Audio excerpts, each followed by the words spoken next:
xukuumadda maamulka Khaatumo ayaa waxa ay maanta 200 oo askari ay ku wareejisay ciidamada Soomaaliland kuwaasi oo ka mid noqon doona ciidanka Soomaaliland ee hore uga howlgali jiray deegaanada Woodward Balacad iyo waliba Balhara. munaasabadii ciidamada ay ku wareejinayeen maamulka Khaatumo waxaa ka soo qayb galay wasiirka amniga Khaatumo Kayse Cabdi Yuusuf, wasiirka warfaafinta, wasiirka ku-xigeenka maaliyadda iyo mas'uuliyiin kale oo ka socday maamulka Khaatumo. taliyaha ciidanka Gani Gaashaale Dhexe Cabdullaahi Dheere ayaa lagu wareejiyay ciidankaasi, waxaana ugu dambeyntii odayaasha waxgaradka deegaankaasi ay ka mahadceliyeen ciidankan xukuumadda Soomaaliland ay u qaramaysay maamulka Khaatumo, iyagoona sheegay in wada hadallada Soomaaliland iyo Khaatumo ay uu ka mid ahaa qodob ka soo baxay in ciidamada Khaatumo meel kasta ay joogaan la qarameeyo. wasiirka amniga Khaatumo Kayse Cabdi Yuusuf oo madashaasi ka hadlay ayaa waxa uu ku dheeraaday ahamiyadda ciidankan uu leeyahay deegaanada Khaatumo, isagoona sheegay in haatan wada hadalladii Soomaaliland iyo Khaatumo ay si wacan u socdaan, ciidankana uu yahay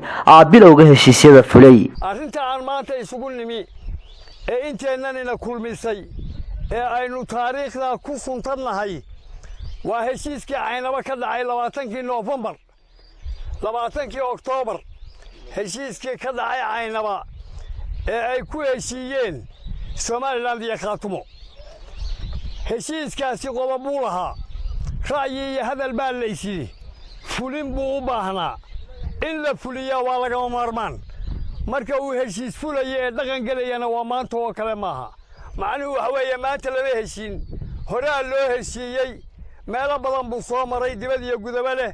waa la socoteen qaramayntii ciidanka oo qodob muhiim ah oo ku jiray wada hadalladii Soomaaliland iyo Khaatumo.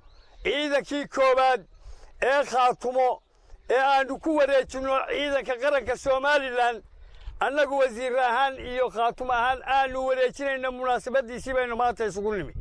laga wada hadlay oo laga heshiiyeyna waxaa qodobkii u horeeyay hirgalay wuxuu ahaa in xabad joojin la sameeyo, nabadna la wada qaato.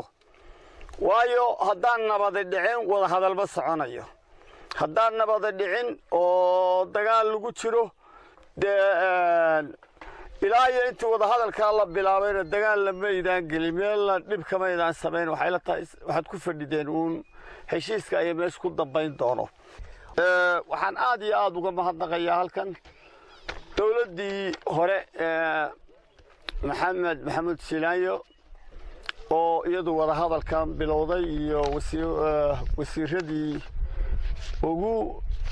ugu dadaalka badnaa Maxamed Xaashi uu ka mid ahaa.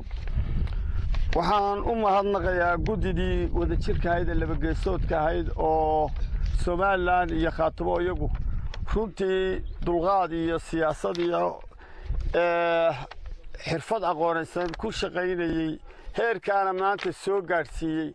heerka labadii ciidan aynu isku dhafaynay shalay xabadda iskula hor jeeday oo maanta la rabo inay isku tababar galaan, isku xeedho wax ku wada cunaan, isku shaqo wada qabtaan.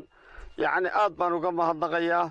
waxaan u mahadnaqayaa shacabka reer Khaatumo iyo ka Soomaaliland oo labaduba nagu gacan siinayeen heshiiska iyo nabadda.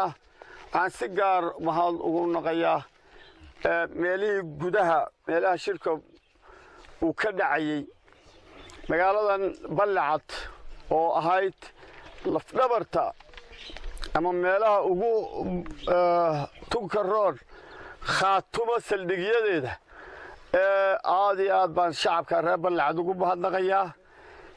shacabka Caynaba oo gogashii u horeysay iyo gogashii u dambeysay iyagu lahaa waan u mahadnaqaynaa. waxaan kugu wareejinayaa 200 oo askari iyo 7 baabuur oo 5 baabuur oo tignika oo kuwaasa iyo gaadhiga xamuulka booyadii biyaha oo halka taalaad aragtaa gaadhiga daba taagayay.